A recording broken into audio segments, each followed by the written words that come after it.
All right.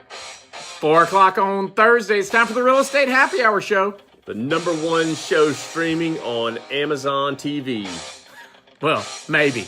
I don't know if they have Amazon TV, but if they did, we'd be #1. That's right. Streaming show Absolutely. right now. So if you're listening, call us. Hey, Eye of the Tiger, This baby. is the Eye of the Tiger, because some days in this business, you feel like a prize fighter. That's like right. Rocky. It is every day. You just get knocked around, you get pummeled a little bit, and then you come But back swinging. The beauty for the consumer is we get knocked around, so you have a seamless process. That's right. That's right. Man. It's a beautiful thing. Man, how's your week going? It's busy. I'm rising up. You back on the streets. But What'd man, you do wrong? Let me tell you something. This is a funny story. So they have these agent open houses, right? Oh, yeah. So I went to one yesterday. I was hanging out there, and Free food, by the way. so I'm not going to disclose who I was with, but let me tell you something. All right, so I'm looking around the house. It's a big house. It's Right. nice. And I'm upstairs, and I go to one of the bedrooms. And I'm just walking by, okay? Just walking by. One of the bedrooms. Just walking guest by bedrooms. the bedroom. All right. All right, and I look on the ground, and it looks like a snake. Looks like a snake on top of the carpet right next to the bed. Yeah, a little much. I'm like, It's that time of year. all right. So here's the thing, though. The person that was holding the house open is kind of a jokester. You know, he's kind of a prankster. So I was like, That's possible. did he just leave that in the floor So I took a picture of it, and right after I took it started moving. Sure enough. It was a snake? Yeah. Yeah. I wasn't ready for it to be real. Yes. Real live snake. In the house? Yeah. Wasn't that big, okay? Real live snake. So I go down there, I said, hey, man, look, there's maybe a situation. Hold on, but now no one's going to believe you down the line either. No, that's why I took a picture of it. Okay, so I had a picture. So I showed it to him. I said, look, maybe a problem upstairs. All right, so we go up there, and we start. Of course, it's moved now. Because actually, when I was there, even worse. It went back up underneath the little chest or something at the end of the bed. So we go back up there. We're looking for it. Yeah. Now the snake's missing. So anyway, we find it. We catch it. Get it in. Oh, you catch it. Get it in Indiana Arnette. I didn't. He did. So we get it in a little glass bowl. Oh, hold on. The client's glass bowl. Yeah. Oh. Calls the homeowner. The homeowner says, "Oh yeah, that's ours." Whoa. Hold on. This is their pet snake? Yeah, it had gotten out. That's even better. Hey, we're not doing this today, but what not to do when you're selling your house. That's great. Don't let the pet snake out. It didn't rattle or nothing, right? Oh, man. That's hilarious. No. So, man, I'm telling nothing you. but exciting there.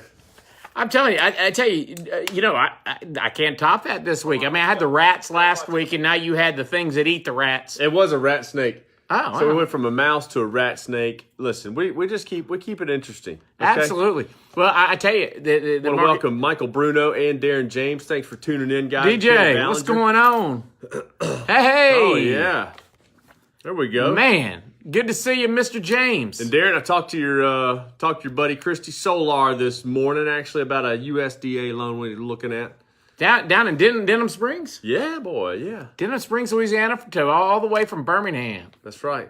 That's right. Oh, by the way, Darren, if you're still watching, we also got involved with a financial planner here in town that is from Denham Springs. Yeah, that's true. Yeah. Breland Booth Financial Planning. Yeah, right here in Birmingham, but from absolutely Denham Springs, Louisiana, home of Darren James. We got our NASCAR shirts on today. Oh yeah. See those? Yep. Proudly representing Mortgage Bank. Bank. Hey, other thing I tell you, be real careful if you're out there and you know when you're looking for an agent. You really check the backgrounds of the agents that you're working with. Check the number of sales they do, no matter what price point you're in. Make sure they have the background to be selling your home and always having your best interest in mind. I just say that to just really do your research when you're hiring an agent. Don't just base it on a friend said or what would be another one. Just, I got a family member, those type things. Really look, have they dealt in my area or the type of housing that I'm selling? And if they act like they know it all, they probably don't. And I just had an instance last week that just blew my mind. And it's busy right now, so things get missed. You need somebody that's on top of, that's used to doing the business. You know, some people that may or may not be part-time and, you know, not involved very much, you know, might not represent but you they always say they know, oh, I know this, I don't do this. Because, you know, I had a situation with, I think it was an escalation clause for a client. And you know, I had the agent come to me. You know what they said? They said, I don't do them, right? I don't do escalation clauses. For my client, an escalation clause, what that means is we will accept the highest offer. Thank you, Darren James. We will beat the highest offer for you, Mr. Seller, by $1,000. Yeah, we'll increase our bid over whatever you received. Yep. So if you receive, but we just want to know that you got another one. You know, they just wanted proof, right? That's kind of the basis of the escalation clause. Yeah. So if I'll say I'll pay up to $210,000 for your house, I'll pay $1,000 over any other offer you have up to $210,000. Yeah. So in other words, if you get an offer at 204, we'll pay 205. If 206, we'll pay 207. Well, anyway, this agent looks at us and says, "Hey, I don't do them." I said, "It isn't I don't care what you think. You have a duty under the law. You got to present the offer. To present the offer like I had, or I'll come present it myself." And this agent, who doesn't do a lot of business, said, "Well, you know, I've been in it a long time. Obviously not long enough because you don't sell any real estate. But they just said they're not going to do it." And so the question I was asking them was, are you really doing what's in the best interest of your client? Right? Yeah, it seems like, you know, if you're taking any offer you get and adding money to it, that seems like it would be the best deal, right? Pretty good idea, right?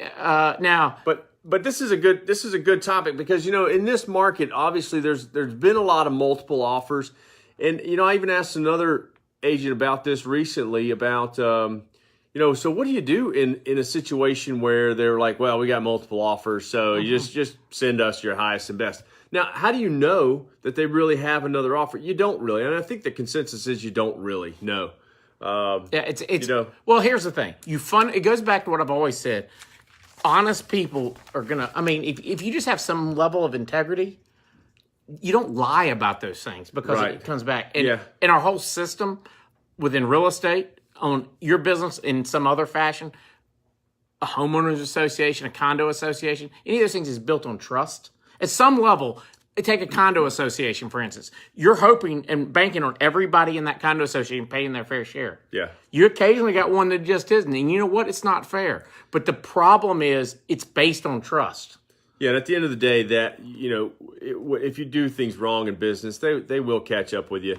The unfortunate piece of it is that, you know, these people that are buying houses, they only do this once every 5 or 7 years, so they're not doing it all the time. So maybe you rip them off once, but it'll come back to you. Yeah, it comes back and hits you in the butt. Well, anyway, interest rates this week. David, what do we got?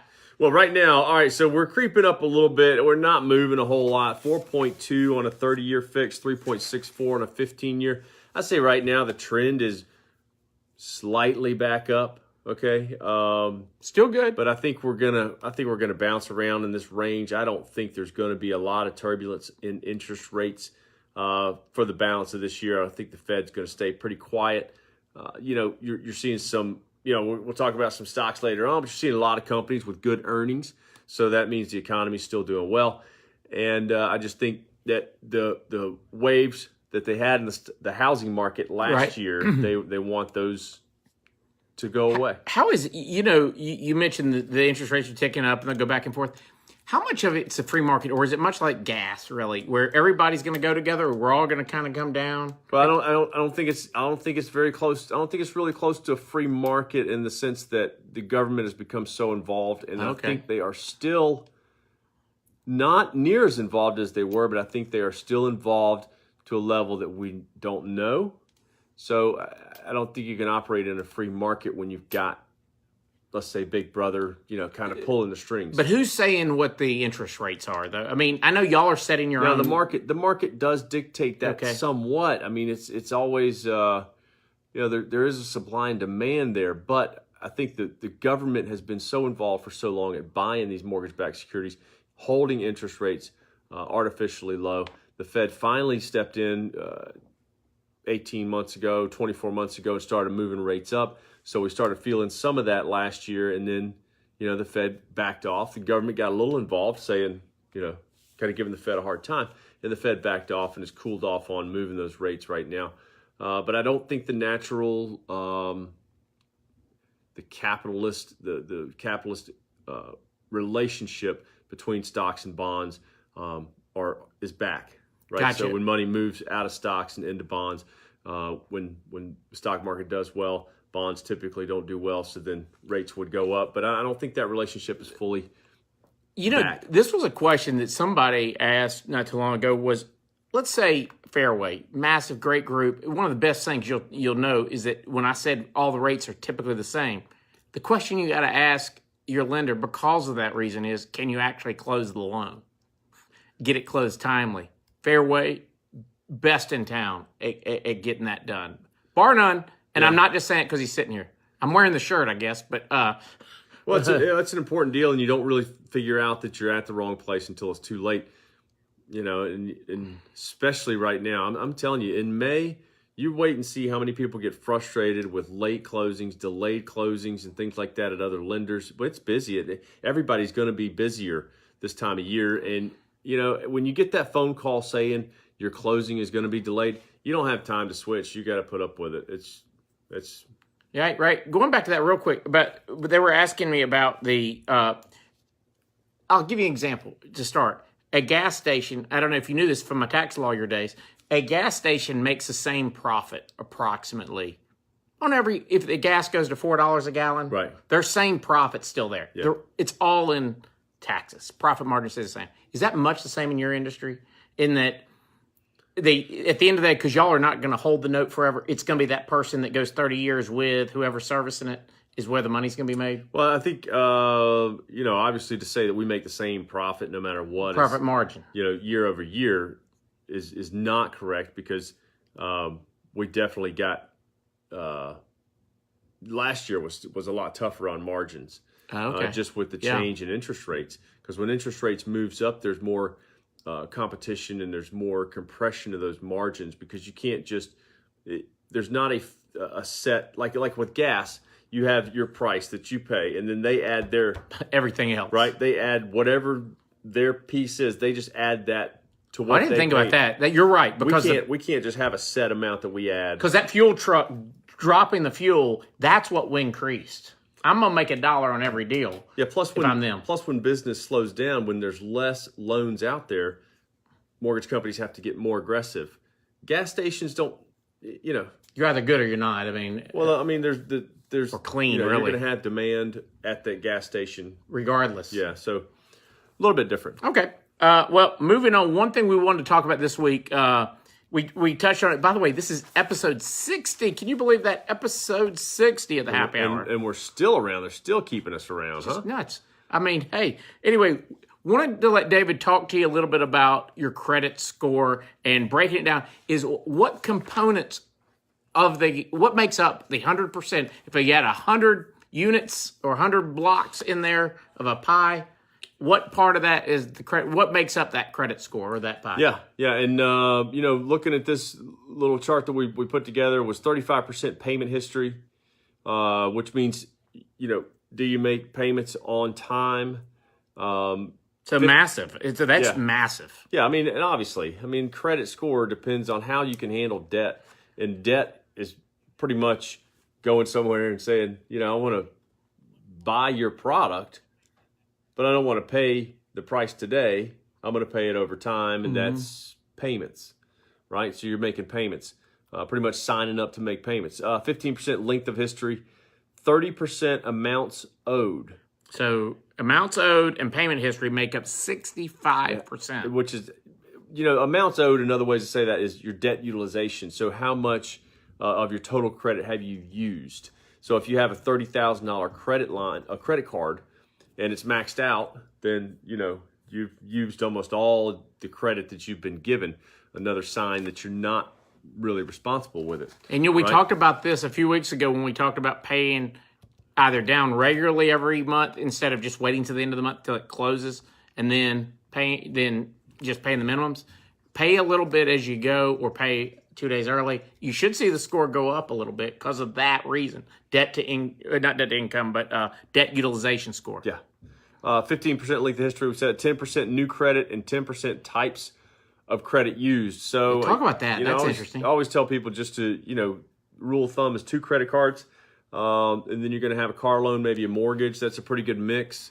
There's other installment loans out there. There's other credit lines out there. Some of your smaller companies, like not a small company, but Best Buy will have like a finance company, not a major credit card. So, well, what's funny is that you and I have a good joint client, hey, and one of the things, he is trying to do everything just right. And he asked me the other day about, because David warned him 500 ways till Sunday. Let's don't go open credit, and all that spiel. And so now he's nervous as heck because then he hears from the insurance company, oh, we're going to do a soft pull on your credit or whatever. Yeah. And so he's like, I can't do it. And I'm like, well, no, he wasn't talking about that. And so there is a difference between a hard pull that's going to extend a line of credit or something like that, right, versus a soft pull that's just going to check what? Score? Right. Yeah. And y'all really don't, it doesn't affect you really much on that soft, right? Not as much.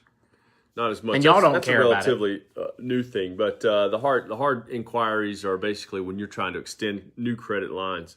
Well, one of the things I found interesting in what we researched was that 45% of college students don't even know their score. And that goes down, that's the schools and the parents' fault for not instilling that in their children. Yeah, and I think half of college students are not of age to have much credit anyway. So that is when they start getting those credit card offers, and it's a good point. It's a good time to know what credit means and how to build it. Would help a lot. Well, talk about one thing I wanted you to talk about a little bit was the 30% number on your debt utilization. Why does a mortgage company, and by way of that, the credit score, if I have $100,000 and I use $32,000 of it, why do y'all care so much that I've gone over $32,000?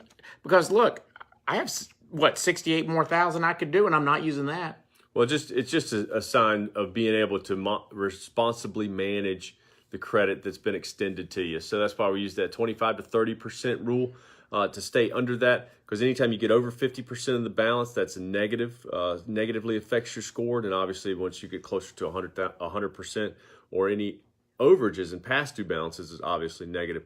But the 30% is just a rule of thumb that will increase your score. It will help improve your score the most. One thing I heard Clark Howard talking about this week with a caller was talking about the person thought that they were 80 years old and that that factored into their credit score. And, age, sex, race, sexuality, whatever it is, all that stuff doesn't matter. It's dollars and cents, if you will. It's what have you done? It's how you manage your credit. And older people typically have better credit scores because they're probably in a better financial situation. They don't have to borrow as much, and they've got older credit history. That reminds me of something. You mentioned something one week because we had somebody, folks might find this interesting. Hey, Ruby, and it's this. If I'm 80 years old and I want to buy a house, or I have a parent that's 80 and they want to go buy a house, and 30-year mortgage would make them 110, will you still finance them? And what's the rationale knowing you know that you're about to give them a 30-year mortgage, but yet they're not going to make it to the end? It's a lawsuit. Oh, that helps. Because lawyers like you come up with ways to sue everybody, and if we were to discriminate based on age, then we would get sued. See, there you go. There you go. All right. Easy enough. All right, moving on. 9 things. We're going to talk about 9 things that a home seller should ask themselves before deciding to list their home. We've touched on this before, but I felt like it was a good time to come back to it because we're in that moment right now where people are making that decision. Yeah, absolutely. A lot of people are probably thinking about selling right now, which is a great time to sell, so they need to be on the market. We need houses. We need inventory. Absolutely. First question to ask yourself is, can I afford to sell? David, This is a big one. Well, this deals with buying the new home, obviously, because if you sell your current house, you're going to need somewhere to go. And do you have enough equity in that current house when you sell it to, put a down payment down, or can you possibly buy the next home before you sell? A lot of people are thinking about that because the inventory is limited, so they don't want to sell their house and then be stuck with whatever. There's only a few houses out there to pick from. So I want to wait until I find the perfect house, and then I'll go sell mine. Can you do that? And one of the best things you've done is you've always suggested, we can also help on the listing side by getting you in with a lender up front and letting that lender help guide you on the sale of your house in terms of what is acceptable price to take because you need X number of dollars to get to the new house. Okay. Yeah, because when you list your house, obviously you're not always going to get 100% of the listing. So you need to know what your options are if you don't get that. Some people think though. Next one is, am I prepared to handle the stress? Yeah, I hate this one. It is stressful. I hate that the process that our business is considered so stressful, but that's part of it. And don't you think we've all these agents and mortgage folks, they're watching the show, they've been through it too as a consumer. So we get it. Yeah. I mean, it is stressful. There's a lot to deal with. It's a big transaction. There's a lot of money, a lot of fees, a lot of everything. But we do try to make it as easy as possible. Make it as easy as possible. And quite frankly, a lot of times a good agent is going to shield you from some of the stressors. I mean, I had one not too long ago where right after closing, here came an issue with the plumbing leak that it was not going to be my client's fault as a seller, but I was not going to stress him out until there was something to stress him out about. I'll absorb the problem until it's taken care of or we need his involvement, but make sure that's the kind of agent you have. Now, do you understand your competition? We're not talking about people, we're talking about houses. And making sure you understand what those comps are and you're getting a market analysis. Yeah, what's close to you that other buyers are going to see? They're going to see your house and they're going to see what? Right? So they're going to see something else here, and they're going to compare it to your house, obviously. Absolutely. What can I improve my house? This is a seller talking. Can I improve my house beforehand? Yeah, and it's possible you can make some improvements to make more money, but how much are you going to spend doing that? Are you going to net any positive money, or are you going to just be spending more? Are you going to spend more than you get back on those? Clark was talking about this a few days ago, and what he was talking about was if you think you're going to get dollar for dollar back out by doing anything in the house, you're fooling yourself. Some of the best areas, kitchen, curb appeal, fresh paint, and all that, you're going to get about 68 to 70% of that, right? So only do these updates or upgrades if you want it. Because that's valuable. I mean, I like it. Like you would love a wine cellar. Oh yeah, to put all your high end wine you have. He likes. I hardly keep wine around the house because I tend to open the bottle and then. Well, it's not a bottle for you; it's a box. No. Yeah. Right. No boxed wine, but so yeah. Booms. So, but for people that could keep 60, 70 bottles around. Yeah. Anyway. Be interesting. Yeah. How can I get more for my house? That's the question they should ask themselves. How can I get more? Making sure it's staged. And when we say stage, we're not talking about HGTV stage where you bring in $3,000 worth of furniture and all that. Use what you got, repurpose things. But have you decluttered? Have you... Yeah, you need to clean up, and it needs to stay clean, and you have to be able to get out fast. I mean... Yeah, it's a job to sell your house. Absolutely. I always say, look at a nice hotel, a picture of a nice hotel, a Ritz-Carlton, and look at how they stage. It's time tested. It's simple but purposeful. Everything in the picture is purposeful. And is that the same with your house? Am I realistic at what my house is worth in the market? This may be the first. Home sellers, please listen to this. Most of the time, you're not realistic because you're emotionally attached. Don't have an emotional price in your house. Have a realistic one. Yes. Because you got to base it on real value. That's why it's so important. That's why we had Tom Horn on the show one week to talk about this pre-listing appraisals. And they can give us guidance because here's the thing. No matter what we get a buyer to offer on your house and to put a contract on your house. It doesn't matter if these guys go hire an appraiser. These guys meaning a bank, if you're on the podcast, pointing at David. When they do that, we're stuck with that number. Not stuck, unless it's FHA or VA, right? But it's going to greatly affect the ability to close, and we'd rather be close to that number at the front end. Yeah, absolutely. Number 7. Should I offer an incentive to prospective buyers in marketing of the home? Not talking about that a whole lot right now because obviously it's the seller's market. So sellers are kind of getting what they want to get out of it. And, you don't have to offer a whole lot of incentives to draw attention to your property right now.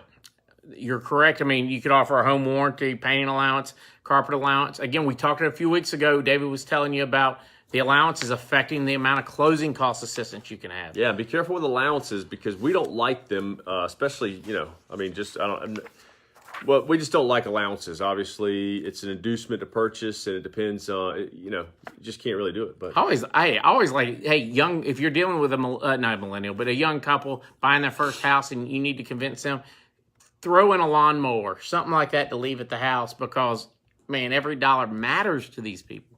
Yes. So, number 8, and this is a real important one. Why did you buy the home? What stage of life were you in at that time? So what were you? Because there's a good chance that prospective buyer that is going to end up buying your house is in the same boat. Why did you buy it? Things that were important to you are probably important to them. Absolutely. Next one is when should I list? Obviously, this depends on what you're needing to do. If you need to sell your house, you need to list it whenever you need to sell it, right? Correct. It's year round now. Check your local market. In Birmingham, we're very driven by the medical community to a large degree. For all you people out of state, you think we're all into steel. I don't know many people in the steel industry, really. We're medical driven, and so we're very stuck on that. That's what drives new outside buyers coming in and that sort of thing. So, but spring, early summer, early fall, best times of the year to sell. You say early fall, yeah, because when it gets later in the fall, you get closer to Christmas, and that's not when it happens. No. That's the 9 things that you should ask yourself if you're a seller. And this is moving on to the next topic. We're going to be talking about how to save $1 million in savings by age 65 based on how old you are now. This is where I think, if you're listening, David can provide some real gems and nuggets here on this. And the actual ages we're going to give you came out of Money Magazine this month, which is, what is this month? May. It'll be the May 2019 edition or issue. Yeah, and I think the biggest thing here is just focusing on doing it a little bit at a time. Darren Hardy had a book called Compound Effect, and I think what holds people up the most about saving $1 million is that number, $1 million. They're like, can't just get there overnight. It's mind blowing, right? Yeah, mind blowing. But if you start at the age of 20, what is this? How much you need to save at every age? Is this a month or year? It's a month. A month, $300 a month at age 20. Yeah, if you're age 20 and you're going to hit that number really early, actually at 300, because what we're factoring in is about an 8% return on average over the years. By age 65. So, and if you're waiting until age 40, you're looking, and a lot of people are starting late, age 40 and beyond. So that's almost $1,400. And I think, that's the big thing is just figuring out how to get started and how to do a little bit at a time. Because, if you fret over the number, if you fret over the task of saving up this much money for the next 2 years, then you're not going to get started and do anything. But if you start a little bit now, you can compound interest in 2 years, even if it's only a few $1,000s. At least you got a few $1,000s more than you had 2 years ago. All right, and then just keep adding to it. In 10 years, you might have $30,000, $40,000, $50,000. So you've got to start. And I don't think until people see that money accumulate and they see that little bit grow, I don't think they really understand how it all works. You and I were talking about it earlier today on the telephone about the relationship people have with money is so vital, isn't it? That you either look at money from a spending standpoint or you look at it of saving it standpoint, and then secondarily, I don't care who you are. You can be the biggest thrift hound in the world, but there is something you want to spend your money on, and that's okay. But that person usually is looking at saving first, of saying, I need to save. And we don't want you to hoard. That's not what we're saying. Yeah, some people look to save the money before they splurge and do things. So, if they have $5,000, they'll go do something fancy with $1,500. Yeah. Some people just get $1,500 and they go spend it that weekend. That's the two different mentalities right there. Is the one person is going to save $5,000 before they spend $1,500, and the other person is going to get $1,500 and spend it that weekend. I mean, that kind of sums it up, right? Absolutely. I mean, just look at the difference here between 35 and 40. I mean, that's a massive number. I looked at this and I said, man, at 35, all you'd have to be starting to put away is $942 a month. All right, you go, that is a lot of money. We'll find a way to make that happen, right? And that can be, we're not talking additional. If you have a 401k at work and you're, I don't know, however old if you're 35, there's a good chance that you could squirrel away that much money by maxing out the 401k. And get a little company match? The little company match, the 3%, right? And I wouldn't even count that. What I would do is count your contribution. You know why? Because guess what? You're going to get that bonus. It's extra for you, right? And then it keeps going. But, the other thing, too, is remember if you're looking towards retirement right now, make sure you take care of yourself before you take care of your children, education, and those type things. I'm not saying that we don't get them educated. What I am saying is when you get to be 65, you can't go back. Right. There's no loan. You can't co-sign for a loan for your retirement, but you can for their education. Right.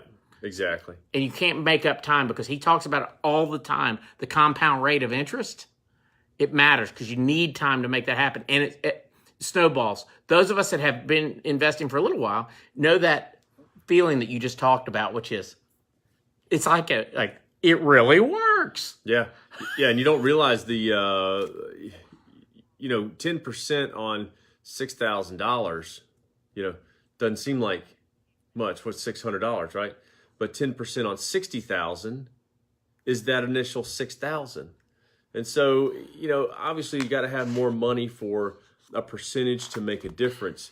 And if you can get started with that little bit at a time, eventually it'll get to a number that does look nice when you get 8 to 10% on it. And if you can't make, if you're 40 years old right now and you cannot hit $1,400 a month, that's okay. Let's don't go, that's the other thing I think you see is, well, I can't do it at all. No, yeah. So I'm not going to do anything. Well, here's the thing. Because you love your family, but do you want to be a burden to them? Right? Or do you want to have the ability to, look, one thing, we love cruising. And I'll be darned if Julia's going on a cruise when she's older and she invites me and I have to tell her I don't have enough money. Yeah. I'm going. So are you probably. But, exactly. But anyway, check out this month's Money Magazine. Good stuff. And by the way, just a great magazine. If you want to gift it to somebody or look at it, I just think it's a valuable resource for everybody to read. Absolutely. So we're going to finish up here with the stock section. We've got earnings. I see a lot of companies beating earnings. Amazon's one of them that killed it. Snap beat them, but Snap has not done well. Go figure. Snap is down to $10.75. It's struggled since the last earnings call, which is a little surprising. It surged. The problem is it went up to $13 where we were making money after hours. Yeah. Amazon's big. Amazon is up 110% in the last 2 years. Isn't that amazing? It was at $900 a share 2 years ago. Today it's at $1,900. Big mover. Boeing is another one I wanted to just bring up today. 382. It's still off of its highs of 420 to 430 before the bad news. It's still above the lows of 365 though. When was the last time it was in that 370s? It's been a week or so, right? Yeah, I just pulled today's number, 382. Interesting. Starbucks, man, Starbucks is straight up this year, up 20% year to date from January 1 to today, which is April 25th. One of the $77 a share. You and I were talking about before the show, and we don't talk about it very often, but marijuana stocks. And why this may prove to me why buying an ETF of marijuana stocks and all of that is a good idea. And Starbucks is an addiction, right? I think for two reasons. One is people just are so used to going. I go there. I go to the airport. I buy one. They're everywhere you want them to be. And you're addicted to coffee, all that crazy drinks you buy there. Yeah.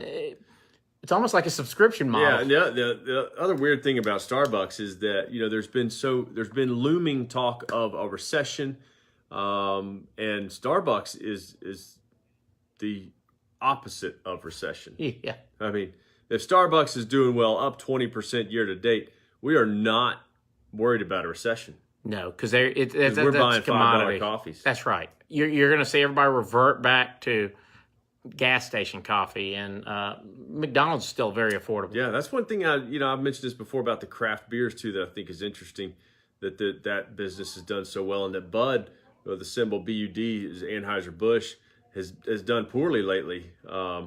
But these kind of consumer discretionaries, right? That means that consumer has extra money to buy these things. Cruise lines, RCL, Royal Caribbean's another one that's a kind of a discretionary, extra money, if you will, type of thing that a consumer would choose to spend on. Well, it's really interesting though. They have just really smart people. These cruise lines like Royal would not be investing this money that they're. I mean, we're talking billions of dollars in these ships if they didn't have economists that are giving real data. I really do believe that. I mean, I think that's just because we're not talking one failure can kill them in this stuff. The two other ones this week that IPO'd last Thursday. Pinterest. I do like Pinterest. I think their business model is great. They already have a captive audience, women highly predominant, but now their growth is with men going in there and looking. Women use Pinterest. The question is the use and how someone advertises on there. And do you really want to fill in with advertising on your post? Zoom, which does video, is a video platform for live for business conference calls. So check out those two, Pins and ZOM Zoom. Anyway, that's the show for this week. Don't forget the podcast. You can find the podcast, highly successful podcast. We love it. Anywhere you can find great pod. That's right. Anywhere, Google Podcasts, Apple Podcasts, Spotify. All of it. All of them. Everywhere. Just Google Pod. Just Google Pod. That could get hairy, right? I mean, because if he goes pod. But anyway, all right. We will see you next Thursday, same time, same place. See you later. Have a great week. Good weekend. Bye.